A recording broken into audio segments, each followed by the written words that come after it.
Prince. High above the city, on a tall column, stood the statue of the happy prince. He was gilded all over with thin leaves of fine gold. For eyes, he had two bright sapphires, and a large red ruby glowed on his sword hilt. One night, there flew over the city a little swallow. His friends had gone away to Egypt 6 weeks before, but he had stayed behind. Then he decided to go to Egypt too. All day long, he flew, and at night time, he arrived at the city. "Where shall I put up?" he said. "I hope the town has made preparations." Then he saw the statue on the tall column. "I will put up there," he cried. "It is a fine position with plenty of fresh air." So he alighted just between the feet of the happy prince. "I have a golden bedroom," he said softly to himself as he looked around, and he prepared to go to sleep. But just as he was putting his head under his wing, a large drop of water fell on him. "What a curious thing," he cried. "There is not a single cloud in the sky. The stars are quite clear and bright, and yet it is raining." Then another drop fell. "What is the use of a statue if it cannot keep the rain off?" he said. "I must look for a good chimney pot." And he determined to fly away.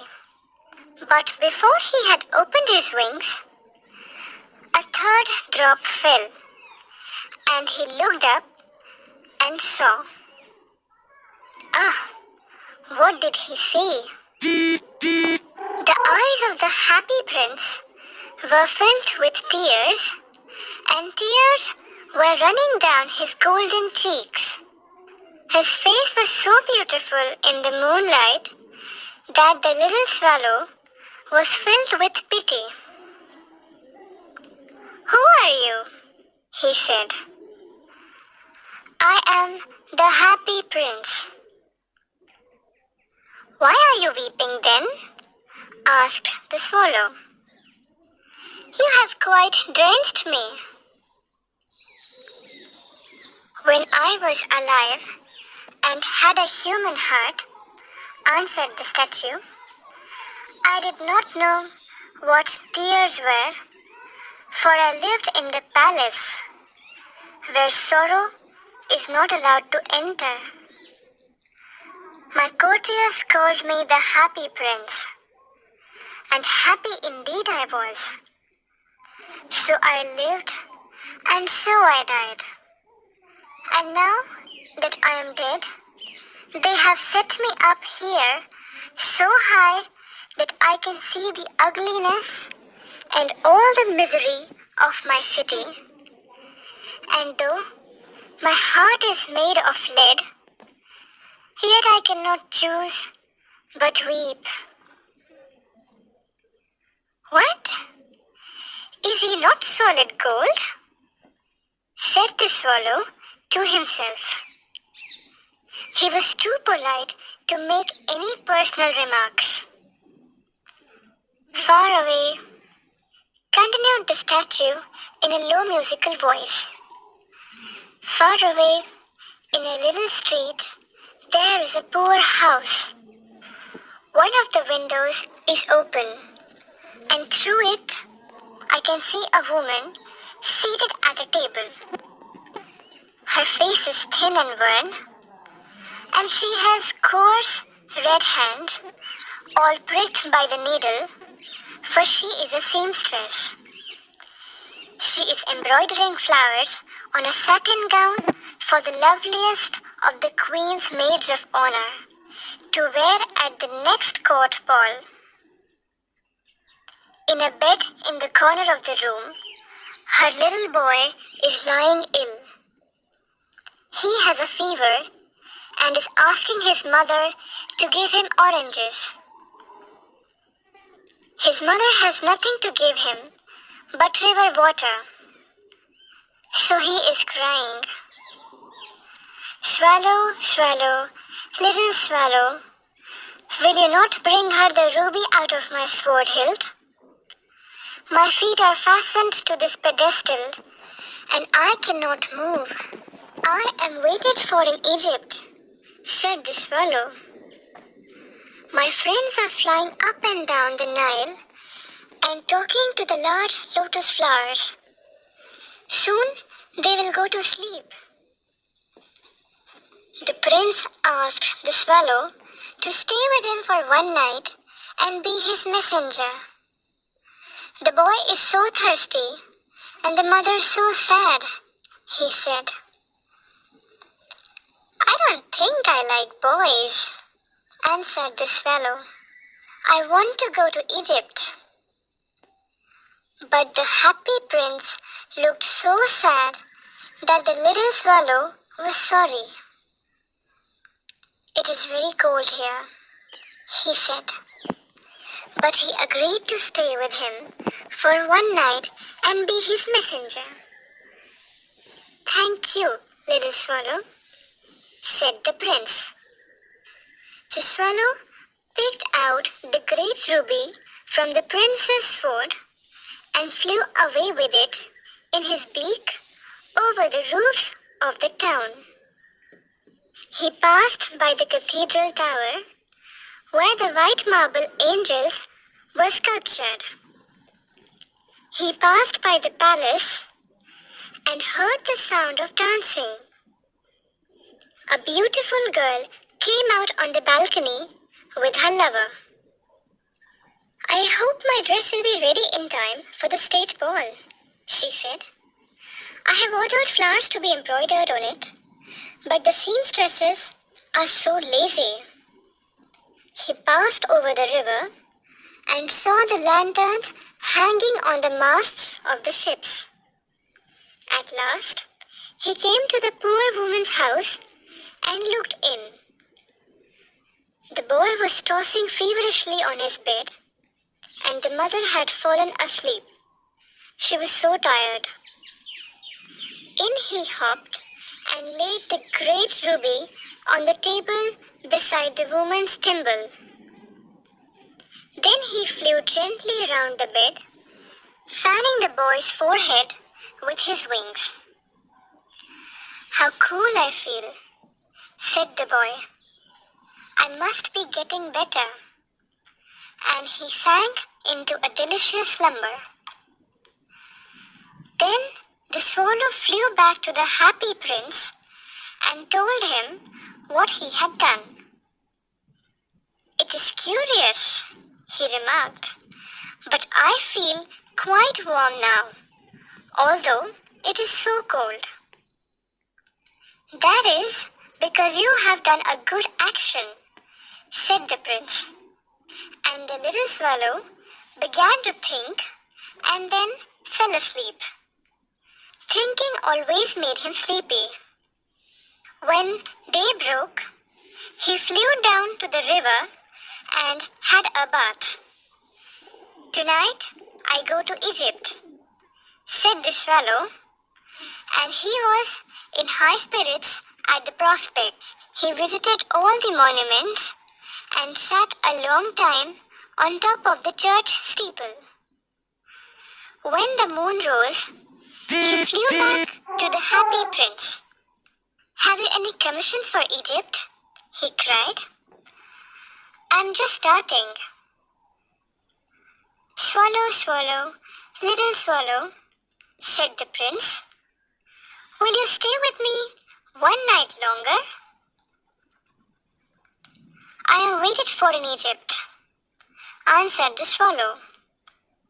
Swallow, swallow, "Little swallow," said the prince, "far away across the city, I see a young man in a garret. He is leaning over a desk covered with papers, and in the glass by his side, there is a bunch of withered violets.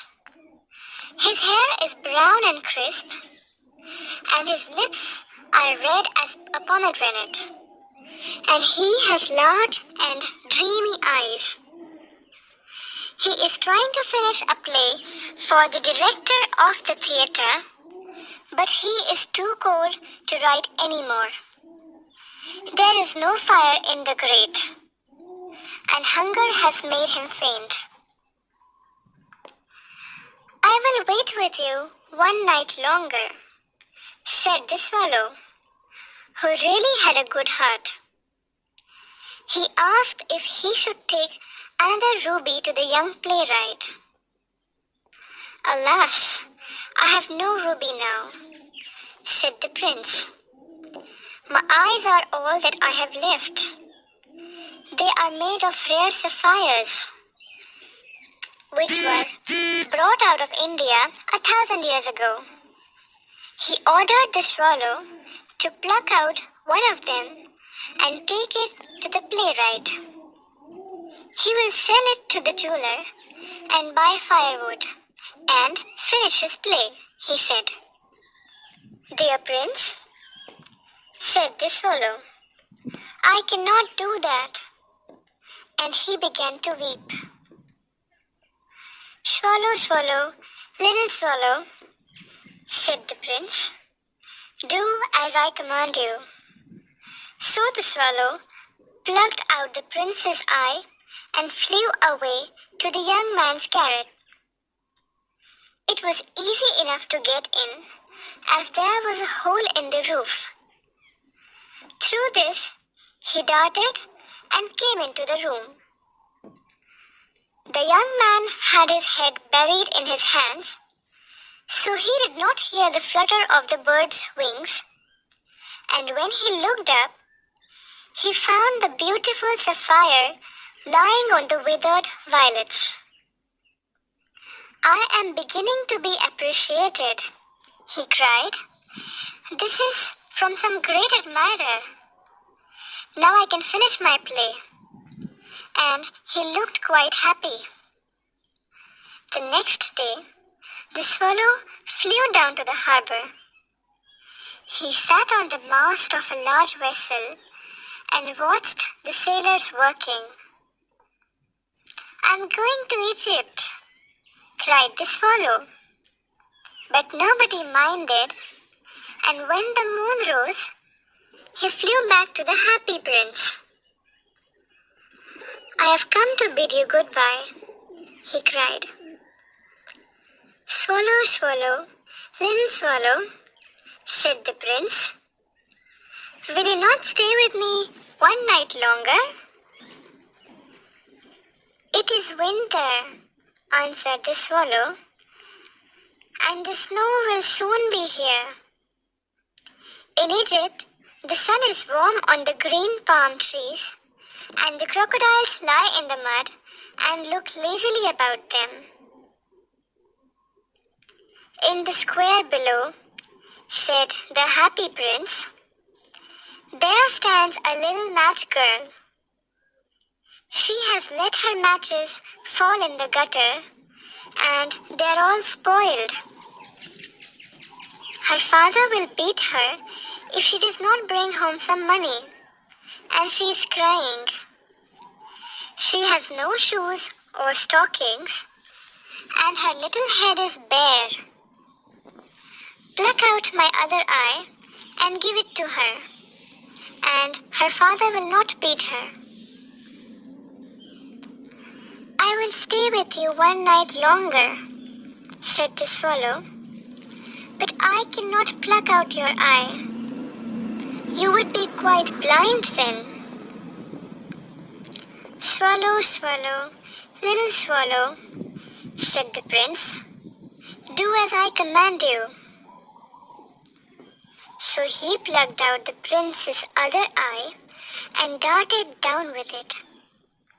He swooped past the match girl and slipped the jewel into the palm of her hand. "What a lovely bit of glass!" cried the little girl, and she ran home laughing. Then the swallow came back to the prince. "You are blind now," he said, "so I will stay with you always." "No, little swallow," said the poor prince. "You must go away to Egypt." "No, I will stay with you always," said the swallow, and he slept at the prince's feet. All the next day, he sat on the prince's shoulder and told him stories of what he had seen in strange lands. "Dear little swallow," said the prince, "you tell me of marvelous things, but more marvelous than anything is the suffering of men and women. There is no mystery so great as misery. Fly over my city, little swallow, and tell me what you see there." So the swallow flew over the great city and saw the rich making merry in their beautiful houses, while the beggars were sitting at the gates. He flew into dark lanes and saw the white faces of starving children looking out listlessly at the black streets. Under the archway of a bridge, two little boys were lying in each other's arms to try and keep themselves warm. "How hungry we are," they said. "You must not lie here," shouted the watchman, and they wandered out into the rain. Then he flew back and told the prince what he had seen. "I am covered with fine gold," said the prince. "You must take it off, leaf by leaf, and give it to the poor. The living always think that gold can make them happy." Leaf after leaf of the fine gold the swallow picked off, till the happy prince looked quite dull and grey. Leaf after leaf of the fine gold he brought to the poor, and the children's faces grew rosier, and they laughed and played in the street. "We have bread now," they cried. Then the snow came, and after the snow came the frost. The streets looked as if they were made of silver. Everybody went about in furs, and the little boys wore scarlet caps and skated on the ice. The poor little swallow grew colder and colder, but he would not leave the prince. He loved him too well. He picked up crumbs outside the baker's door when the baker was not looking, and tried to keep himself warm by flapping his wings. But at last, he knew that he was going to die. He had just enough strength to fly up to the prince's shoulder once more. "Goodbye, dear prince," he murmured. "Will you let me kiss your hand?" "I'm glad that you're going to Egypt at last, little swallow," said the prince. "You have stayed too long here, but you must kiss me on the lips, for I love you."